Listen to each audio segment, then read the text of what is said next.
Hello everyone, आप सभी का हमारे यूट्यूब चैनल CSC ऐप पर स्वागत है। उम्मीद करता हूँ आप सब अच्छे होंगे और अपने जीवन में अच्छा कर रहे होंगे।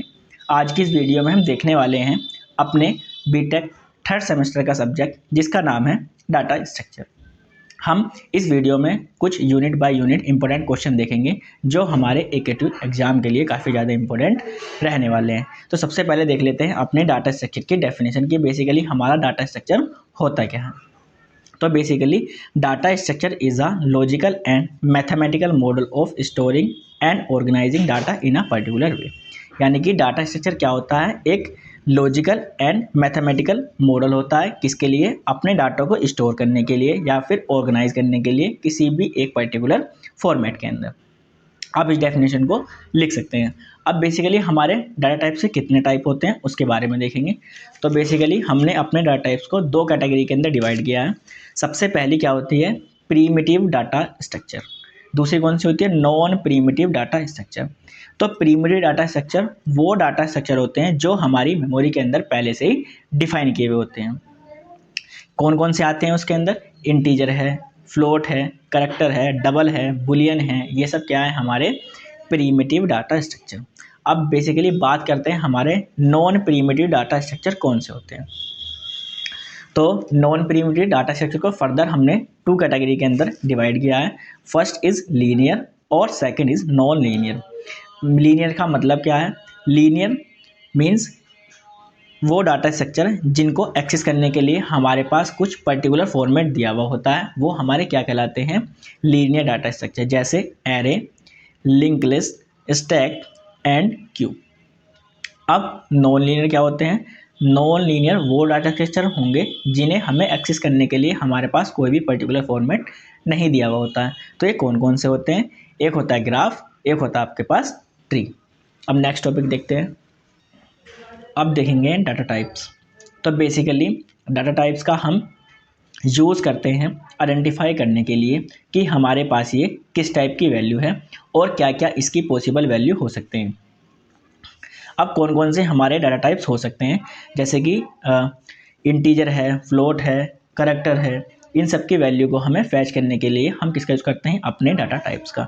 अब हम देख लेते हैं अपना क्लासिफिकेशन ऑफ डाटा टाइप्स, यानी कि हमारे डाटा टाइप्स को कितनी कैटेगरी के अंदर डिवाइड किया गया। और ये क्वेश्चन आपके एग्जाम पॉइंट ऑफ व्यू से काफ़ी ज़्यादा इंपॉर्टेंट रहने वाला है, तो इस क्वेश्चन को आप तैयार कर लीजिएगा। सबसे पहला है प्राइमरी डाटा टाइप्स, दूसरा ड्राइव डाटा टाइप्स और तीसरा यूज़र डिफाइंड डाटा टाइप्स। अब प्राइमरी डाटा टाइप्स कौन कौन से होते हैं, integer, character, float, double, void, ये सब हमारी कैटेगरी किसके अंदर आती हैं, प्राइमरी डाटा टाइप्स के अंदर आती हैं। अब दूसरा क्या है, ड्राइव्ड, यानी कि प्राइमरी डाटा टाइप्स वो हो गए जो हमारी मेमोरी के अंदर पहले से प्री डिफाइन होते हैं। अब दूसरे का लिखा हुआ है ड्राइव डाटा टाइप्स। तो ड्राइव डाटा टाइप्स वो डाटा टाइप्स होते हैं जो हमारे प्रीमिटिव डाटा टाइप की सहायता से ड्राइव किए जाते हैं। कौन कौन से हो सकते हैं, फंक्शन, एरे, पॉइंटर, रेफरेंस, ये सब हमारे क्या हैं, ड्राइव्ड डाटा टाइप्स। अब तीसरा आता है हमारे पास यूज़र डिफाइंड डाटा टाइप्स। वे डाटा टाइप्स जो यूज़र खुद डिफाइन करता है, ऐसे डाटा टाइप्स क्या कहलाते हैं, हमारे यूज़र डिफाइंड डाटा टाइप्स। कौन कौन सा है, क्लास है, स्ट्रक्चर है, यूनियन है और एनम है।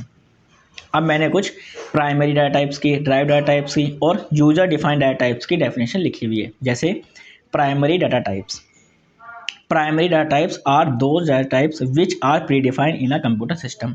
यानी कि वे डाटा टाइप्स जो हमारे कंप्यूटर मेमोरी में पहले से डिफाइन किए हुए होते हैं वो हमारे क्या कहलाते हैं, प्राइमरी डाटा टाइप्स। अब दूसरा derived data types, those data types which are derived with the help of primary data types are known as derived data types. यानी कि वो डाटा टाइप्स जो प्राइमरी डाटा टाइप्स की सहायता से ड्राइव किए जाते हैं वो डाटा टाइप्स हमारे क्या कहलाते हैं, बेसिकली ड्राइव्ड डाटा टाइप्स। अब थर्ड और बचा, इसे हम क्या बोलते हैं, user define. Those data types which are defined by user itself is known as user define. यानी कि वे डाटा टाइप्स जिन्हें यूजर खुद डिफाइन करता है वो हमारे क्या कहलाते हैं, यूजर डिफाइंड डाटा टाइप्स। अब मैंने यहाँ पर कुछ टेबल बनाई हुई है एक, इस टेबल को आप कंसीडर कर सकते हैं और इसमें क्या लिखा हुआ है, हमारा कौन सा डाटा टाइप्स है, क्या उसका साइज होगा और क्या उसकी रेंज होगी। सबसे पहले देखेंगे हमारा इंटीजर। जितने भी हमारे डाटा टाइप्स हैं सब दो टाइप्स के होंगे, या तो साइन होगा या फिर वो अनसाइन होगा। मैं इसके लिए आपको एक फॉर्मूला बता दूंगा जिसके थ्रू आप डायरेक्टली साइन और अनसाइन बिट डायरेक्टली कैलकुलेट कर सकते हैं। पहले हम बेसिकली उनका साइज और रेंज देख लेते हैं किस डाटा टाइप्स की कितनी होती है। जैसे दिया हुआ है इंटीजर, तो इंटीजर बेसिकली हमारा कितना लेता है 2 बाइट। तो यहाँ पर 2 ये बिट नहीं है, ये क्या है यहाँ पर बाइट। कितना साइज लेता है 2 बाइट। अब इसकी रेंज कितनी होती है -32,768 टू 32,767 तक। किसके लिए? ये हमारा साइन इंटीजर के लिए। अब अनसाइन इंटीजर के लिए क्या होगा, फिर से 2 बिट लेता है और इसकी रेंज क्या होती है 0 to 65,535 तक। इसी प्रकार मैंने यहाँ पर लॉन्ग की लिख रखी है, अनसाइन लॉन्ग की लिख रखी है, लॉन्ग की लिख रखी है, फिर फ्लोट की भी लिख रखी है, उसके साइज भी और उसकी रेंज भी। आप इस टेबल को जरूर कंसिडर कर लेना। डबल की भी लिख रखी है, लॉन्ग की लिख रखी है, साइन करेक्टर की भी लिख रखी है और अनसाइन करेक्टर की भी लिख रखी है। अब मैंने बताया था कि मैं आपको एक ऐसा फॉर्मूला बता दूंगा जिसके थ्रू आप डायरेक्टली रेंज को कैलकुलेट कर सकते हो, साइन की भी और अनसाइन की भी। सबसे पहले देखते हैं अपने साइन बिट के लिए। सपोज करो करेक्टर, तो यहाँ पर लिखा हुआ करेक्टर, ये लिखा हुआ करेक्टर। तो करेक्टर कितनी बाइट लेता है भाई 1 बाइट। तो 1 बाइट में यहाँ पर लिख लेंगे हम 1 बाइट बराबर क्या होता है 8 बिट। सभी को पता होगा। अब हमें इसके लिए साइन वाले फॉर्मूले में इसके वैल्यू को हम रखेंगे। कैसे? ये लिखा हुआ 2 की पावर 8 - 1 2 की पावर 8 - 1 और -1। इसी फॉर्मूले में तो रखना है। एन क्या है हमारे पास नंबर ऑफ बिट। तो नंबर ऑफ बिट कितने हैं हमारे पास 8, तो हमने रख दिया 2 की पावर 8 - 1 2 की पावर 8 - 1 -1। अब ये किस में होता है, यहाँ पर ये माइनस के अंदर दिया हुआ होता है, तो इसे ही माइनस के अंदर हम इसे यहाँ पर रख लेंगे। अब इसे कैलकुलेट करेंगे तो 2 की पावर 8 हमारा कितना हो जाएगा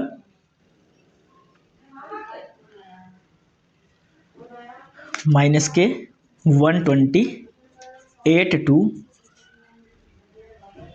127 तक। देखो 2 की पावर 7 कितना होता है हमारे पास 128। अब 128 भी यहाँ पर भी आएगा उसमें से, लेकिन हम क्या माइनस कर देंगे 1, तो कितना आ गया 127। तो आप इस फॉर्मूले के थ्रू अपनी साइन बिट को कैलकुलेट कर सकते हो।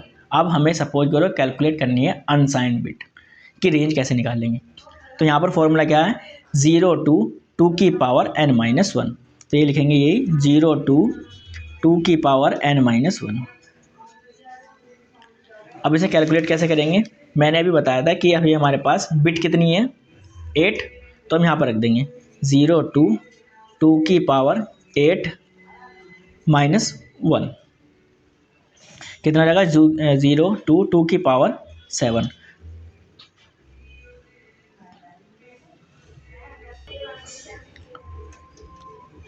अब 2 की पावर 8, 2 की पावर 8 कितना होता है 0 to 256 माइनस कितना करना है हमें 1, तो कितनी आ जाएगी रेंज, ये यहाँ पे निकाल कर डायरेक्ट लिख सकते हो कितना आ जाएगा ये 0 to 255। आप इन दोनों फॉर्मूले के थ्रू अब किसी भी डाटा टाइप्स की रेंज को आसानी से कैलकुलेट कर सकते हो, लेकिन हाँ आपको उनका साइज यानी कि नंबर ऑफ बाइट आपको पहले से पता होनी चाहिए, तभी आप उसकी रेंज निकाल सकते हो। अब अपना नेक्स्ट क्वेश्चन की तरफ मूव करते हैं। अब हम देखने जा रहे हैं बेसिकली एल्गोरिथम। एल्गोरिथम होता क्या है, an algorithm is a step by step procedure to solve the particular problem.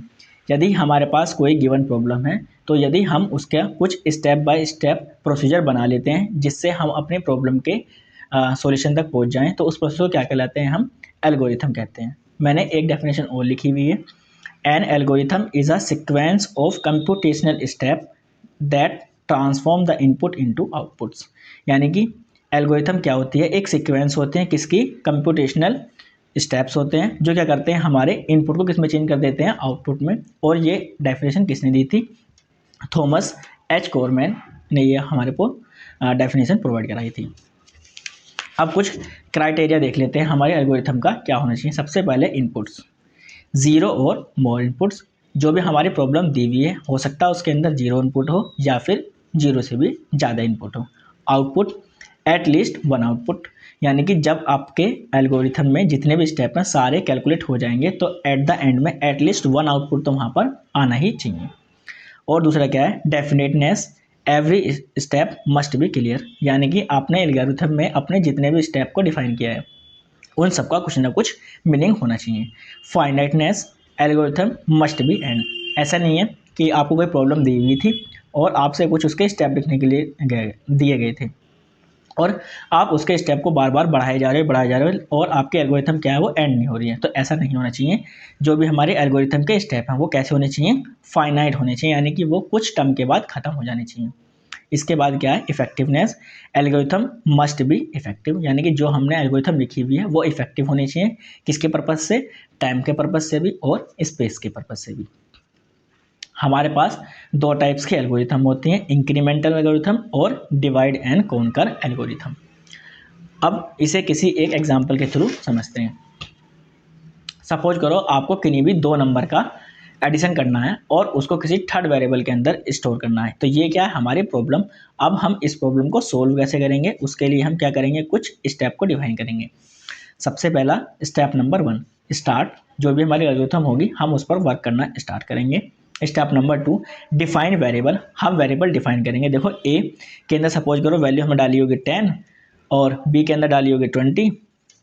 तो बेसिकली हमने सी वेरिएबल क्यों लिया है, अब सी वेरिएबल इसकी वैल्यू कहाँ पर स्टोर होगी, तो वो किसके अंदर होगी, हमारे थर्ड वेरिएबल के अंदर। तो इसलिए हमने कितने वेरिएबल को डिफाइन करा है, ए कोमा बी कोमा सी।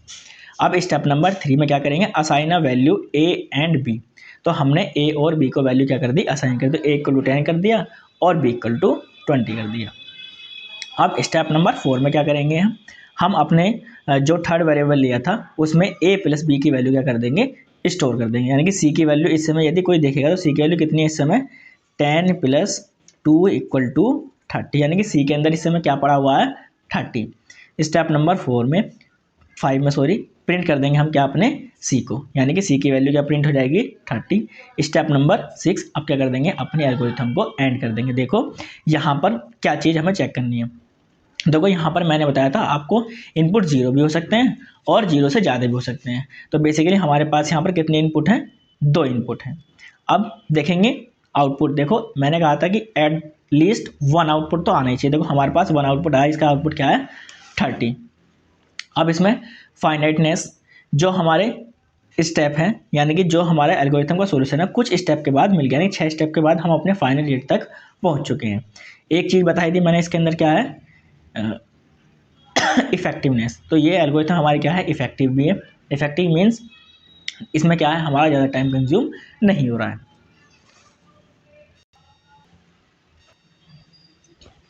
ये जो टॉपिक है आपके एग्ज़ाम पॉइंट ऑफ व्यू से काफ़ी ज़्यादा इंपॉर्टेंट रहने वाला है और जिसकी प्रेफरेंस पे कितनी रहती है, 100%। ये किस नाम से पूछा जाता है, या तो आपसे पूछा जाएगा डिफाइन एसिम्प्टोटिक नोटेशन, या फिर पूछेगा एल्गोरिथम परफॉर्मेंस। तो जब या तो इस नाम से पूछे या फिर इस नाम से पूछे, आपको क्वेश्चन यही वाला सोल्व करना है। सबसे पहले क्या है, एसिम्प्टोटिक नोटेशन होता है क्या, तो the mathematical representation of time complexity is known as asymptotic notation. यानी कि जब हम अपने टाइम्स को मैथ की फॉर्म में रिप्रेजेंट करते हैं तो उसी प्रोसेस को हम क्या बोलते हैं, एसिम्प्टोटिक नोटेशन बोलते हैं।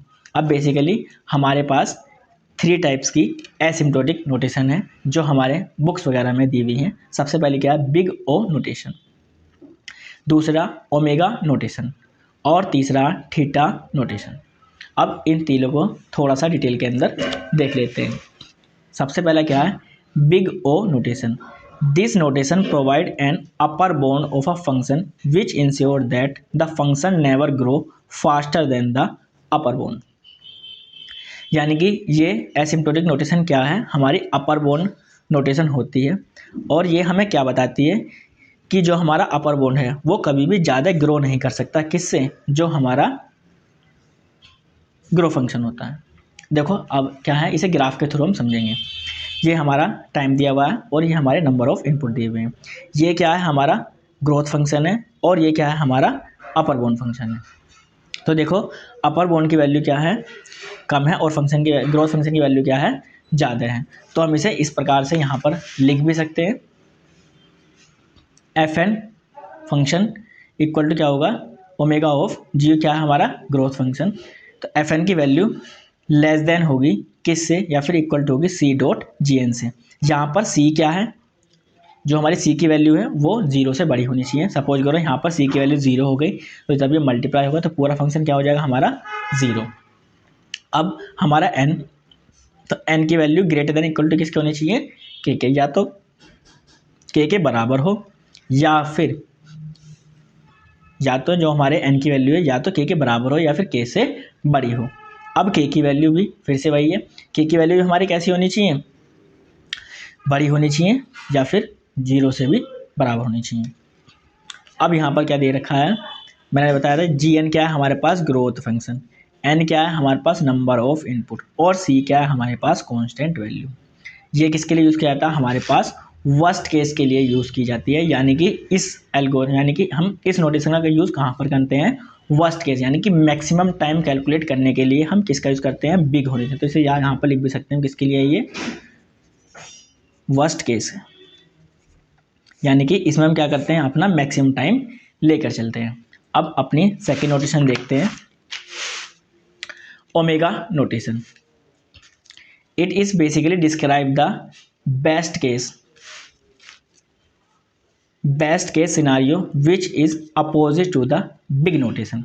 यानी कि हम बिग ओ किसके लिए यूज़ करते थे, अपना वर्स्ट केस के लिए, जबकि हम ओमेगा नोटेशन किसके लिए करते हैं, बेस्ट केस के लिए। यानी कि सबसे मिनिमम टाइम के लिए हम किसका यूज़ करते हैं, अपनी ओमेगा नोटेशन का यूज़ करते हैं। It determine what is the faster time that an algorithm can run.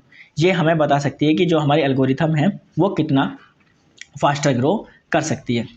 तो वहाँ पर आपने देखा होगा हमारा जो ग्रोथ फंक्शन था उसकी वैल्यू ज़्यादा थी, और हमारे जो नंबर ऑफ इनपुट वाले था उसकी वैल्यू क्या थी, हमारे कम थी। लेकिन यहाँ पर अपोजिट है, तो यहाँ पर फंक्शन की वैल्यू तो ज़्यादा होगी और ग्रोथ फंक्शन की वैल्यू क्या होगी, कम होगी। यहीं पर ये क्या हमारे पास टाइम होता है, ये क्या नंबर ऑफ इनपुट होते हैं, और ये क्या होता है कि हमारा क्या होता है, कॉन्स्टेंट वैल्यू होती है।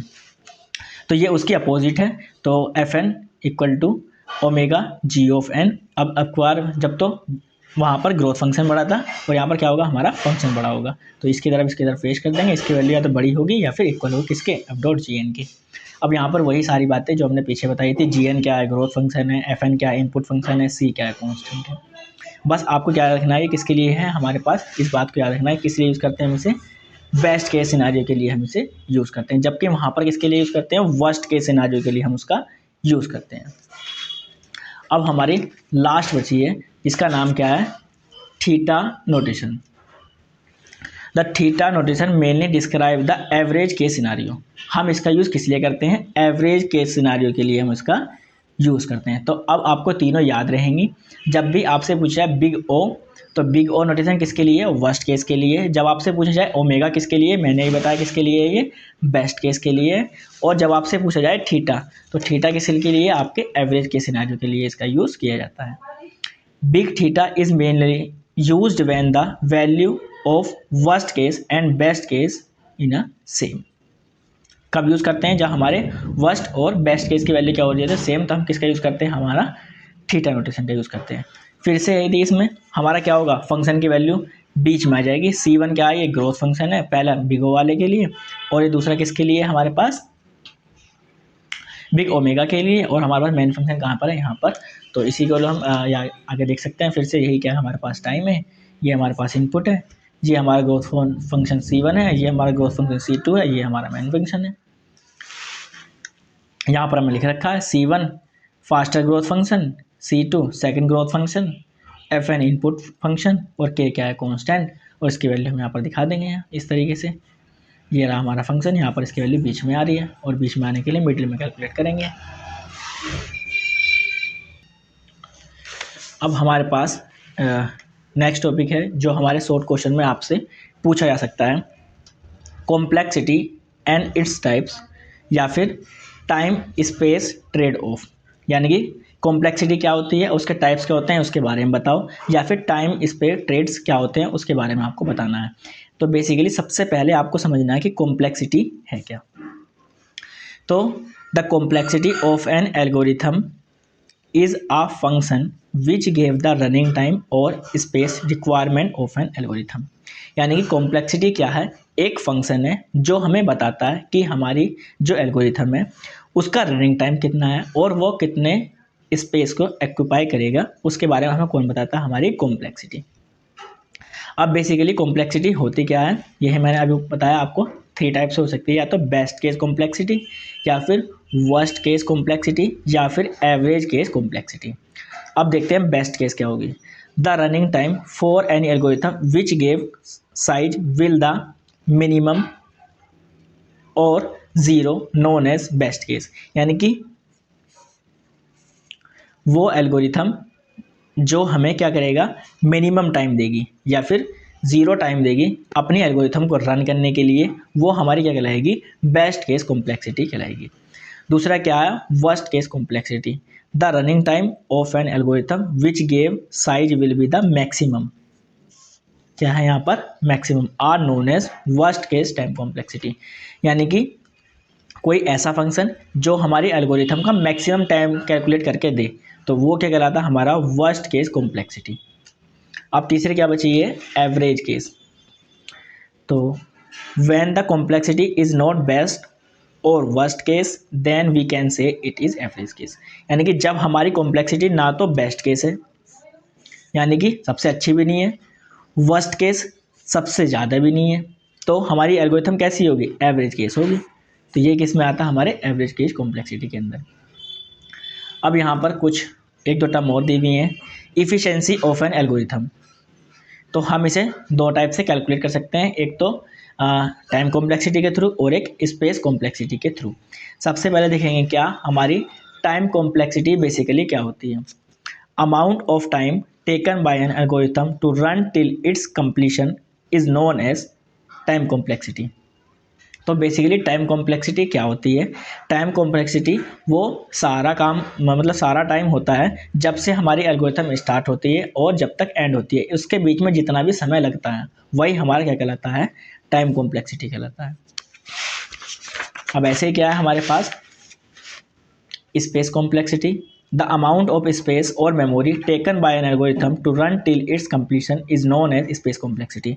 यानी कि हमारी जो भी एल्गोरिथम है उसको स्टोर करने में जितनी मेमोरी लगेगी वही हमारी क्या कहलाएगी, स्पेस कॉम्प्लेक्सिटी कहलाएगी, टोटल अमाउंट। अब इसको एक एग्जांपल के थ्रू समझ लेते हैं। जैसे इंटीजर आई कोमा ए, हम इसके अंदर क्या करेंगे, टाइम कॉम्प्लेक्सिटी निकालेंगे। तो कैसे कैलकुलेट करते हैं, कुछ छोटी छोटी टर्म है जो मैं आपको बता रहा हूँ। जैसे कोई भी सिंगल स्टेटमेंट है वो हमेशा कितना टाइम लेगी, 1। कितना टाइम लेगी, 1। और जो भी हमारा लूप होता है वो कितना टाइम लेता है, n+1 टाइम। कितना लेता है, n+1 टाइम। तो देखो जब इस लूप के अंदर हम जाएंगे तो ये वैल्यू कितने टाइम चलेगी, n+1 टाइम लूप। और ये कितने चलेगा हमारे पास, n टाइम तो लूप चलेगा ही चलेगा। अब टोटल कैलकुलेट कर देंगे, time complexity calculate, f of n = 1 + n+1 और प्लस के क्या हो जाएगा हमारे पास ये n। अब इसे कैलकुलेट करेंगे तो 1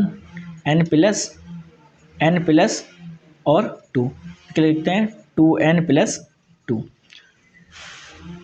अब याद क्या करना है, जितनी भी कांस्टेंट वैल्यू होगी हम उसको क्या कर सकते हैं, रिमूव। तो हमारे पास यहाँ पर क्या बचेगा, n। तो इसकी टाइम कॉम्प्लेक्सिटी कितनी है हमारे पास, n। इस तरीके से आप कैलकुलेट कर सकते हो। बस क्या याद रखना है कि जो कोई भी सिंगल स्टेटमेंट होती है वो कितना टाइम लेती है, 1। और जो भी लूप होता है वो कितना लिखता है, n+1 टाइम। और जिस लूप के अंदर जो भी स्टेटमेंट लिखी हुई होती हैं वो कितने टाइम चलती हैं, n टाइम। यानी कि जितने टाइम हमारा लूप चल रहा है। तो ये कितने टाइम, 5 टाइम चला, तो ये कितने चलेगा हमारा, 5 टाइम। अब हमारा नेक्स्ट टॉपिक है एरे, जो हमारा काफ़ी ज़्यादा इम्पोर्टेंट रहने वाला है। इसमें हमसे एड्रेस कैलकुलेट करने के लिए आएगा, जो हमारा 2D या फिर 3D एरे के ऊपर आपसे पूछा जा सकता है। तो पहले एरे का थोड़ा सा इंट्रोडक्शन देख लेते हैं। तो बेसिकली एरे होता क्या है, array is a collection of similar type of data और डेटा आइटम्स। यानी कि जब हमें किसी भी एक टाइप के डाटा को स्टोर करना होता है तो हम उसे एरे के थ्रू कर सकते हैं। अब ऐसा नहीं है कि हम सपोज करो हमने एरे को तो डिफाइन करा है ऐसे कि इंटीजर ए ऑफ 5। तो ये जो एरे है केवल हमारा इंटीजर डेटा टाइप की वैल्यू को ही ले सकता है। आप इसके अंदर कैरेक्टर, फ्लोट, बुलियन इस टाइप की वैल्यू को स्टोर नहीं कर सकते हैं। अब दूसरा क्या है, the size of array should be constant value, यानी कि जब भी हम अपने एरे को डिफाइन करेंगे तो जो हमारे एरे का साइज होगा वो कैसा होगा, एक कॉन्स्टेंट वैल्यू होगी। ऐसा नहीं है वहाँ पर आप कोई भी इनफाइनाइट नंबर डाल सकते हैं। सेकेंड यहाँ पर फिर each data element are known as data items.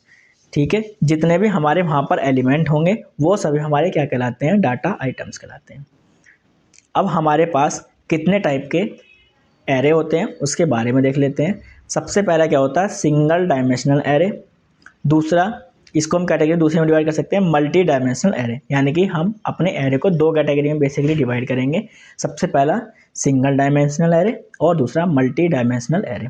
अब मल्टी में क्या हो सकता है हमारे पास, 2 डायमेंशनल एरे, 3 डायमेंशनल एरे और n डायमेंशनल एरे। तो इन्हें एक एक करके देखते हैं। सबसे पहले अपना देखते हैं हम अपना 1 dimensional array. The array which have 1 subscript is known as 1 dimensional array. वो एरे जिसके पास क्या होती है, केवल एक सिंगल सबस्क्रिप्ट होती है, उसको हम क्या कहते हैं, 1 डायमेंशनल एरे कहते हैं। अब उसका सिंटैक्स क्या है, उसको कैसे डिफाइन करते हैं, उसकी वैल्यू कैसे असाइन किया जाता है, इसके बारे में थोड़ा सा देख लेते हैं। सिंटैक्स क्या होगा, सबसे पहले आप क्या डालोगे, अपना डाटा टाइप्स। उसके बाद सेकंड क्या डालोगे, डाटा टाइप्स डाल दिए। आपका डालना यहाँ पर डालना पड़ेगा वेरिएबल या फिर एरे का नेम, या तो वेरिएबल का नेम या फिर एरे का नेम, आप कुछ भी लिख सकते हो। अब यहाँ पर आपको अपने एरे का साइज देना पड़ता है। साइज मैंने बताया था कैसे देंगे, कोई भी एक कांस्टेंट वैल्यू, जैसे आपने यहाँ पर असाइन कर दिया 2। अब इसे यहाँ पर क्या लगा देंगे, सेमीकोलन। इस तरीके से हम क्या करते हैं, अपने एरे को डिफाइन करते हैं। यहाँ पर आप क्या डाल सकते हो, बेसिकली साइज डाल सकते हो बस। ये क्या है हमारे पास, साइज। अब इसकी वैल्यू को असाइन कैसे किया जाता है, सपोज करो आपने लिखा है इंटीजर, ये a इक्वल्स टू 5। आपने एक एरे डिफाइन किया है जिसका नाम तो क्या है a, और वो इंटीजर डेटा टाइप्स की 5 वैल्यू को अपने अंदर स्टोर कर सकता है। ठीक है, तो अब इसके आप वैल्यू को ऐसे भी असाइन कर सकते हो, जैसे कि साइज कितना है इसका, a5, तो आप लिखोगे a0 पर तो वैल्यू चली जाए 2, a1 पर वैल्यू चली जाए 3, a2 पर वैल्यू चली जाए 4, a3 पर वैल्यू चली जाए 4, फिर से a5 पर आपकी वैल्यू चली जाए कितनी, a5 पर वैल्यू फिर कितनी चली जाए आपकी, 4 पर कितनी चली जाए 6। इस तरीके से भी आप अपने एरे को वैल्यू असाइन कर सकते हैं। सपोज करो कोई व्यक्ति कहता है कि हम वैल्यू जब भी क्यों असाइन नहीं कर सकते जहां अपने एरे को डिक्लेयर करेंगे, तो हम डिक्लेरेशन करते समय भी अपने एरे की वैल्यू को असाइन कर सकते हैं। कैसे करेंगे, हमें लिखना होगा इंटीजर a ऑफ 5, यहाँ पर इक्वल टू लगा के अब यहाँ पर ब्रैकेट लगा देंगे और इसके अंदर वैल्यू असाइन कर देंगे, जैसे कि 1, 2, 3, 4, 5, और इसको यहाँ से क्लोज कर देंगे और यहाँ पर इसका सेमीकोलन लगा देंगे। हम इस तरीके से भी अपने एरे के अंदर वैल्यू को असाइन कर सकते हैं। उम्मीद करता हूँ आपको ये समझ में आ गया होगा। यदि नहीं आया तो आप मुझे कमेंट सेक्शन के अंदर बता सकते हैं। अब सेकंड क्या है, हमारा 1D एरे के अंदर एड्रेस को कैसे कैलकुलेट किया जाता है उसके बारे में हम देखेंगे। तो सबसे पहले हमें देखना है, ये वो एरे है जिसकी इंडेक्सिंग कहाँ से स्टार्ट की गई है, एक बार 0, 1, 2, 3, 4, 5 इंडेक्सिंग कहाँ से स्टार्ट करी है, मैंने 0 से। और मैंने इसी एरे की एक बार इंडेक्सिंग कहाँ से स्टार्ट करी है, 1, 2, 3, 4, 5, 6। तो ये तो क्या है हमारे पास इसके इंडिसेस, ऊपर क्या है ये एड्रेस, और ये क्या है बीच में वैल्यू। जब भी आपको एरे दिया हुआ हो और उसकी इंडेक्सिंग कहाँ से स्टार्ट हो, 0 से, तो आपको कौन सा फॉर्मूला लगाना है, ये वाला। ये किसके काम करता है, 0 वाले के लिए। कैसे, देखो सबसे पहले देखेंगे बेस एड्रेस, क्या लिखेंगे, सपोज करो आपको निकालना है 3 वाले का, इसके इंडिसेस क्या है 3, तो आप लिखोगे एड्रेस ऑफ 3। अब कैसे, सबसे पहले लिखा हुआ है बेस एड्रेस। तो बेस एड्रेस बेसिकली क्या होता है, आपके एरे का फर्स्ट एड्रेस, वही आपको क्या कहलाता है, बेस एड्रेस। तो कितना है 100, तो आप यहाँ पे लिख दो कितना 100 प्लस। दूसरा क्या लिखा हुआ है, वर्ड साइज, यानी कि आपका एक एरे के अंदर जो एलिमेंट है वो कितने बाइट ले रहा है। तो देखो यहाँ पर 2 का डिफरेंस है, यहाँ पर भी 2 का डिफरेंस है, यहाँ पर तो कितने बाइट ले रहा है 2 बाइट। तो यहाँ पर कितना लिख देंगे हम 2 अपॉन। अब i माइनस एल, तो i क्या है हमारे पास, इंडिसेस अभी 3 हमने लिया, तो यहाँ पर लिख देंगे 3 माइनस एल क्या होता है हमारे पास लोअर बाउंड, यानी कि हमारा लोअर बाउंड क्या है यहाँ पर 0, तो हम क्या लिख देंगे यहाँ पर 0। अब इसे कैलकुलेट करेंगे, 100 प्लस 2 मल्टीप्लाई बाय 3, तो कितना हो जाएगा 6 प्लस 100, और टोटल कितना आ जाएगा 106। अब देखो क्या, जिसकी इंडिसेस 3 है क्या उसका एड्रेस 106 है, तो देखेंगे इसकी इंडिसेस 3 है तो उसका एड्रेस कितना है 106। तो ये क्या है हमारा, ठीक है। आप इस तरीके से 1D एरे के अंदर एड्रेस को कैलकुलेट कर सकते हो। अब यदि इंडेक्स आपकी 1 से स्टार्ट है, आपको तब क्या करना है, फिर से सपोज करो हम किस बार निकाल रहे हैं, जिसकी इंडिसेस क्या है हमारे पास 4, तो इसका हम फिर से लिखेंगे एड्रेस, और किसका निकाल रहे हैं हम 4 वाले का। तो कैसे कैलकुलेट करेंगे, फिर से बेस एड्रेस तो कितना था हमारे पास यहाँ पर 100, तो 100 लिख देंगे प्लस वर्ड साइज अभी बताया तो कितना हमारे पास 2, तो यहाँ पर 2 लिख देंगे। अब यहाँ पर i की वैल्यू कितनी है 4, तो क्या लिखेंगे 4 माइनस लोअर बाउंड की वैल्यू कितनी है यहाँ पर 1, पिछली बार किसी से 0 से तो 0 लेते हैं, यहाँ से 1 है तो कितने लेंगे यहाँ पर 1, तो लिख देंगे यहाँ पर 1, और क्या लिख देंगे प्लस 1, ठीक है। तो अब इसे ऐसे कर देंगे। अब क्या करेंगे, इसे लिखेंगे यहाँ पर 100 प्लस, अब उसे क्या लिखेंगे 2,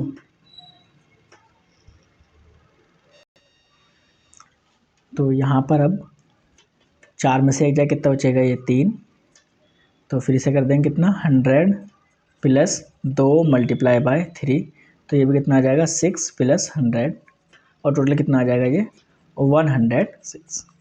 आप इसको आसानी से आप कैलकुलेट कर सकते हो, यानी कि ये फॉर्मूला आपके 0 और 1 वाले पे दोनों पे ही वैलिड है, ठीक है।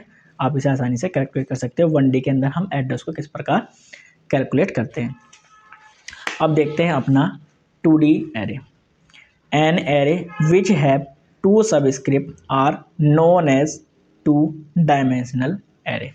अब इसका सिंटैक्स क्या होता है, सबसे पहले आपको वही लिखना होगा क्या, अपना एरे का नेम से पहले आप क्या डालते हैं अपना डाटा टाइप, क्या डालेंगे डाटा टाइप, फिर क्या डालेंगे आप अपना एरे नेम, फिर क्या डालेंगे साइज, तो साइज आप डालोगे तो क्या डालोगे नंबर ऑफ रो, दूसरे में क्या डालोगे नंबर ऑफ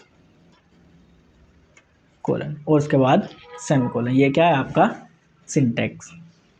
अब कैसे लिख सकते हैं इसे हम, जैसे कि इंटीजर हमें लिया है एक एरे जिसके अंदर 2 and 2, देखो एक ऐसा एरे है जो इंटीजर डेटा टाइप की वैल्यू को स्टोर कर सकता है, और उसके अंदर नंबर ऑफ रो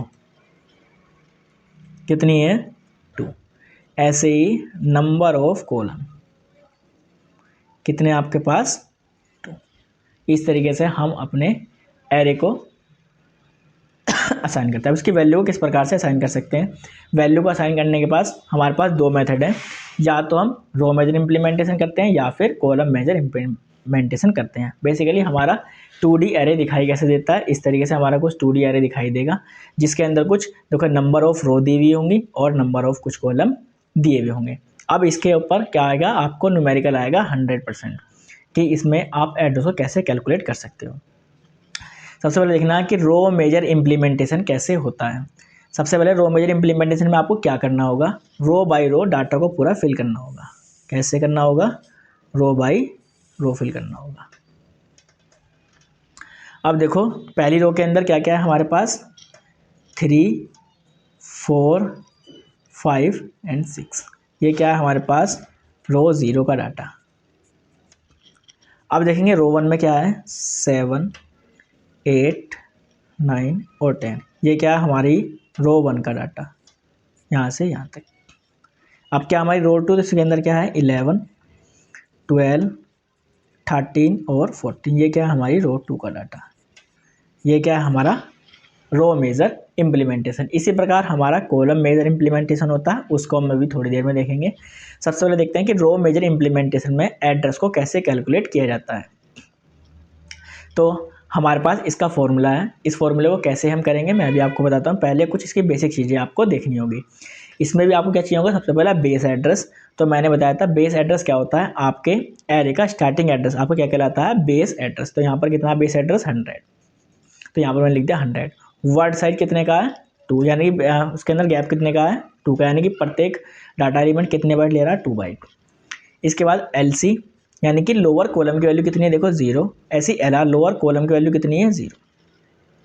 अब क्या है M और N, तो M क्या है नंबर ऑफ, यहाँ पर लिखा होगा M भी नंबर ऑफ रो और N क्या है नंबर ऑफ कॉलम। तो इसका एड्रेस कैसे कैलकुलेट किया जाता है, सपोज करो आपको एड्रेस निकालना है किसका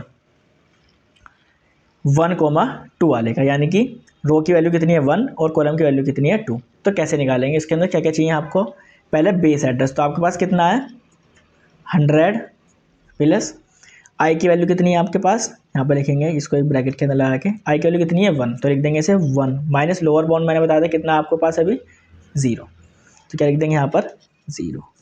मल्टीप्लाई किससे करनी है आपको n से, तो n की वैल्यू कितनी है हमारे पास 4, तो यहाँ पर क्या लिख देंगे आप 4।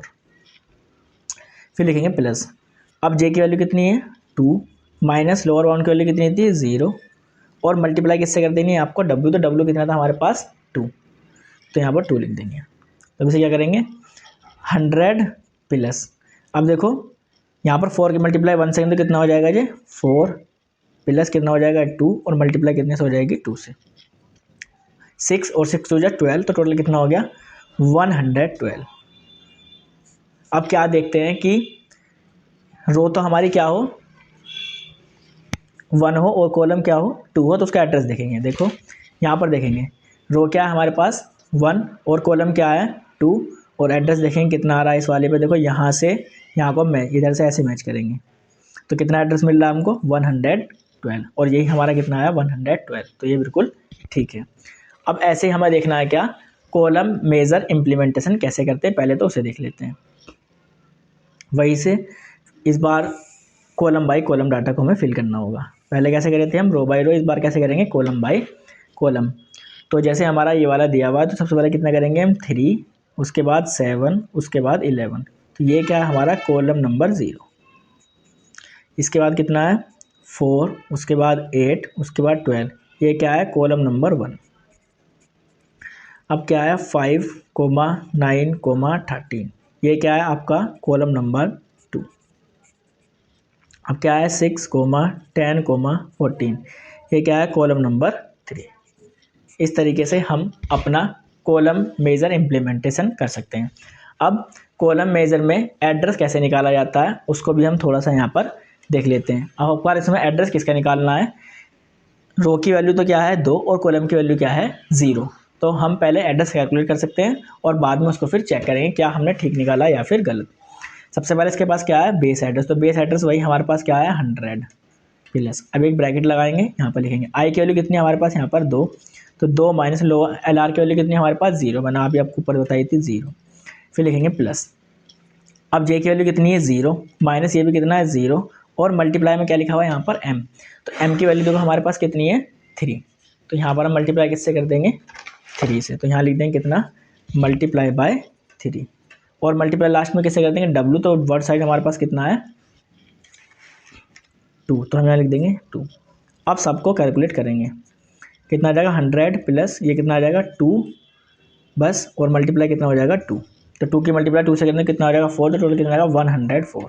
देखते हैं क्या रो नंबर तो 2 और कॉलम नंबर 0 पर एड्रेस 104 है या फिर नहीं। तो यहाँ पर देखो जैसे कि रो तो बताई थी मैंने आपको कौन सी 2, ठीक है, और कॉलम कौन सा बताया था 0, तो आप ऐसे मैच करोगे यहाँ पर, तो यहाँ पर आप देखोगे तो कितना लिखा हुआ 104, इसका मतलब हमारा कॉलम मेज़र में भी एड्रेस जो निकला है वो भी क्या है ठीक है। इस प्रकार आप रो मेज़र और कॉलम मेज़र का एड्रेस निकाल सकते हैं। अब ऐसे ही हमारे पास क्या है 3D array, an array which has 3 subscript is known as 3D array. वो एरे जिसके अंदर हमारे क्या दी हुई होती है, 3 सबस्क्रिप्ट होती हैं, उसे हम क्या कहते हैं, 3D एरे कहते हैं। अब इसका सिंटैक्स देख लेंगे क्या होता है और एक एग्जांपल देख लेंगे। सिंटैक्स क्या होता है, इसके अंदर वही आपको डालना होगा, पहले डाटा टाइप्स, फिर नेम, फिर नेम के बाद क्या होगा, नंबर ऑफ रो, उसके बाद नंबर ऑफ कॉलम, और इसके बाद क्या होगा, नंबर ऑफ पेजेस। ठीक है, इस तरीके से हम लिखते हैं। ये क्या आपका सिंटैक्स। एग्जाम्पल में ऐसे डाल सकते हैं, इंटीजर b जिसके अंदर 1 और यहाँ पर 3 और यहाँ पर 4। तो देखो यहाँ पर कितनी सबस्क्रिप्ट है, 3 सबस्क्रिप्ट है, 1 2 3। ये क्या हमारा 3D एरे। अब बेसिकली 3D एरे आपको दिखाई कैसे देता है, कुछ इस तरीके से आपको 3D एरे दिखाई देगा। जैसे यहाँ पर एक ये दिखाई दे रहा है और एक ये, और एक इसके पीछे भी होगा और एक इसके भी पीछे होगा। तो इस तरीके से हमने इस वाले को और इस वाले को हम साइड में यहाँ पर हम उतार लेंगे।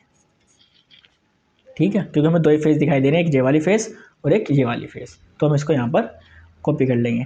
अब जैसे हमारा रो मेजर इम्प्लीमेंटेशन 2D में है, ऐसे ही हमारा 3D में है। तो कैसे करते हैं इसे रो मेजर इम्प्लीमेंटेशन। देखो रो मेजर में सबसे पहले देखेंगे रो कौन सी वाली, 0 वाली। तो 0 वाली रो ये है, तो यहाँ से लिखेंगे 1 2 और यहाँ से लिखेंगे 9 10, यानी कि 1 2 और 9 और 10, ये आपकी क्या है, रो 0 का डाटा। अब ऐसे रो 1 के लिए लिखेंगे 3 4 11 12, ये किसके लिए आपका रो 1 का डाटा। 5 6 13 14, ये क्या है आपकी रो 2 का डाटा। अब एक और बची आपकी क्या है, रो 3, तो यहाँ लिखेंगे 7 8 15 और 16, ये क्या है आपकी रो 3 का डाटा। इस तरीके से आप अपना रो मेजर इम्प्लीमेंटेशन कर सकते हो। अब ऐसे ही आपका कॉलम मेजर होता है। कॉलम मेजर में बस थोड़ा सा डिफरेंस है, कैसे करेंगे उसे देखेंगे जरा। देखो रो मेजर में हमने क्या करा, हम रो बाय रो चले गए, पहले ये वाली पूरी रो और फिर ये वाली पूरी रो। लेकिन हम कॉलम मेजर में कैसे करते हैं, हम पहले इसको देखेंगे 1 को, तो हम उतारेंगे यहाँ पर 1। अब इसका उतारेंगे कितना हम, फिर 9। ये हो गया क्या आपकी रो, मतलब 0 के लिए। इस तरीके से आप किसके निकालोगे, पहले इसका डाटा फिल करोगे, फिर इसका, फिर यहाँ पर लिखोगे कितना 3, यहाँ पर लिखोगे 11, यहाँ पर लिखोगे 5, यहाँ पर लिखोगे 13, यहाँ पर लिखोगे 7, यहाँ पर लिखोगे 15। तो ये पूरी आपकी क्या है रो, मतलब कॉलम 0 का डाटा।